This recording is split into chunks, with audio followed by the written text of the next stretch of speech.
ಸಮಸ್ಯೆ ಉದ್ಭವ ಆಗ್ತದೆ. ಆದರೆ ಏನು ಮಾಡಲಿಕ್ಕಾಗಲ್ಲ, ಬ್ಯಾಲೆನ್ಸ್ ಮಾಡಿ ಪ್ರಯತ್ನ ಮಾಡ್ತೀವಿ ಮಾಡಲಿಕ್ಕೆ. ಈಗ ಚಿತ್ರನಟ ದರ್ಶನ್ ಅವರ ಕೇಸ್ನಾಗ ಪೊಲೀಸರಿಗೆಲ್ಲ ದರ್ಶನ್ ಬೆಂಗಳೂರು ಸಂಬಂಧಪಟ್ಟದ ಅಲ್ಲೇ ಕೇಳಬೇಕು, ಅಲ್ಲೇ ಉತ್ತರ ಕೊಡಬೇಕು. ನಾವು 505 ಕಿಲೋಮೀಟರ್ ದೂರದಲ್ಲಿ ಇದ್ದೀವಿ. ಅದು ಯಾಕೆ ಕಟ್ಟಿದಾರ, ಏನು ಮಾಡ್ಯಾರ, ನೀವು ಅಲ್ಲೇ ಕೇಳಬೇಕಲ್ಲ. ಮತ್ತೊಂದು ವಿಚಾರ ಮುನ್ನೆಲೆಗೆ ಬಂದಿದೆ. ಡಿಸಿಎಂಗಳ ಸೃಷ್ಟಿ ರಾಜ್ಯದಲ್ಲಿ ಅದು ಏನಾದರೂ ತಮ್ಮ ಹೆಸರು ರಾಜಣ್ಣ ಅವರು ಕೊಡಲೇಬೇಕು ಅಂತೇಳಿ ಡಿಸಿಎಂ ಬಗ್ಗೆ ನಾವೆಲ್ಲ ಎಲೆಕ್ಷನ್ ಚುನಾವಣೆ ಮುಗಿದೋಗಿ ಅದ್ರ ಅವಶ್ಯಕತೆ ಸದ್ಯ ಇಲ್ಲ ಅಂತ ಹೇಳಿದ್ವಿ ಬೆಂಗಳೂರಲ್ಲಿ. ನಾವ್ಯಾರು ಕೇಳೇ ಇಲ್ಲ, ನಾವ್ಯಾರು ಡಿಮಾಂಡ್ ಕೂಡ ಮಾಡಿಲ್ಲ. ನಾನು ಸರ್ಕಾರ ಮೊದಲು ನಾ ಹೇಳಿದ್ದೀನಿ ಡಿಸಿಎಂ ಕೊಡ್ಬೇಕು ಸಾಹೇಬ್ರಿಗೆ.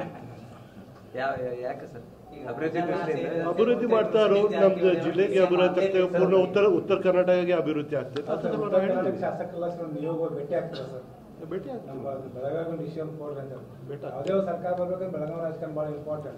ಕೊಡ್ಲೇಬೇಕಲ್ಲ, ನಮಗೆ ಉತ್ತರ ಕರ್ನಾಟಕಕ್ಕೆ ಮಾಡ್ಬೇಕಂದ್ರೆ ಕೊಡ್ಲೇಬೇಕು. ಸರ್ ಹಿಂಗ್ ಬರೇ ಒಬ್ಬರದಲ್ಲ, ಸಾಕಷ್ಟು ಶಾಸಕರದದ, ಈ ಭಾಗದ ಜನರದ್ದದ. ಹಂಗಾಗಿ ಯಾಕೋ ಸತೀಶ್ ಜಾರಕಿಹೊಳಿ ಈ ವಿಚಾರದಾಗ ಸ್ವಲ್ಪ ನಾವು ಆಗಾರು ಕೇಳಕ್ಕಾಗಲ್ಲ.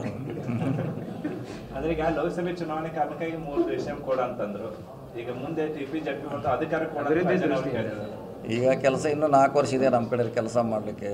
ಕೆಲಸ ಮಾಡೋಣ, ಒಳ್ಳೊಳ್ಳೆ ಅವಕಾಶ ಇದೆ. ಈಗ ಇಡೀ ಸಮಗ್ರ ಜಿಲ್ಲೆ ದೊಡ್ಡದಿದೆ, ಭಾಳ ಸೀಟು ನಮ್ಮನ್ನು ಗೆಲ್ಲಿಸಿದ್ದಾರೆ ಚಿಕ್ಕೋಡಿ ಅವರು. ಸೊ ಅದನ್ನು ನಾವು 5 ವರ್ಷ ನಿರಂತರವಾಗಿ ಕೆಲಸ ಮಾಡಬೇಕಾಗಿದೆ. ಮಾಡ್ತೀವಿ, ಅದೇನು ಡಿಸಿಎಂ ಇದ್ರೆ ಮಾಡ್ತೀವಿ, ಮಂತ್ರಿ ಇದ್ರೆ ಮಾಡ್ತೀವಿ, ಇಲ್ಲದಿದ್ರು ಕೂಡ ಮಾಡ್ತೀವಿ, ಅದೇನು ಪ್ರಶ್ನೆ ಇಲ್ಲ. ಸರ್, ಈ ಕೆಪಿಸಿಸಿ ಅಧ್ಯಕ್ಷ ಸ್ಥಾನದ ವಿಚಾರಕ್ಕೆ ಸಂಬಂಧಪಟ್ಟಂತೆ ಪಕ್ಷದಲ್ಲಿ ಏನಾದರೂ ಚರ್ಚೆ ನಡೀತಾ ಇದೆ?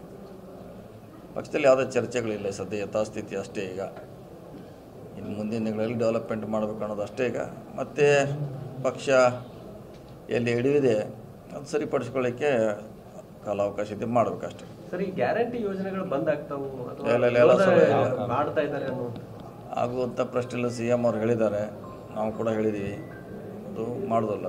ಶಾಸಕರೇ ವಿರೋಧ ಮಾಡ್ತಾ ಇದ್ದಾರೆ ಅನ್ನುವಂಥದ್ದು. ಶಾಸಕರು ವಿರೋಧ ಮಾಡಿರ್ಬೋದು, ಆದರೆ ಸರ್ಕಾರ ಅದ್ರ ಬಗ್ಗೆ ಪರವಾಗಿದೆ. ಅಭಿವೃದ್ಧಿಗೆ ಅನುದಾನ ಸಿಗ್ತಾ ಇಲ್ಲ, ಕ್ಷೇತ್ರದ ಅಭಿವೃದ್ಧಿಗೆ ಸಿಗ್ತಾ ಇಲ್ಲ. ಅದು ಸಿಗ್ತಾ ಇದೆ, ಯಾಕೆ ಸಿಗ್ತಾ ಇಲ್ಲ? ಏನು ಬಜೆಟ್ನಲ್ಲಿ ಘೋಷಣೆ ಮಾಡಿದ್ರೆ ಅಷ್ಟು ಹಣ ಎಲ್ಲರಿಗೂ ಸಿಗ್ತಾನೆ ಇದೆಲ್ಲ. ಬಜೆಟ್ ಘೋಷಣೆ ಏನು ಮಾಡಿದ್ದಾರೆ ಅಷ್ಟು ಹಣ ಎಲ್ಲ ಇಲಾಖೆಗೆ ಸಿಗ್ತಾ ಇದೆ, ಸಿಗೋದಿಲ್ಲ ಅಂತ ಹೇಳಿಲ್ಲ, ಸಿಗ್ತಾ ಇದೆ.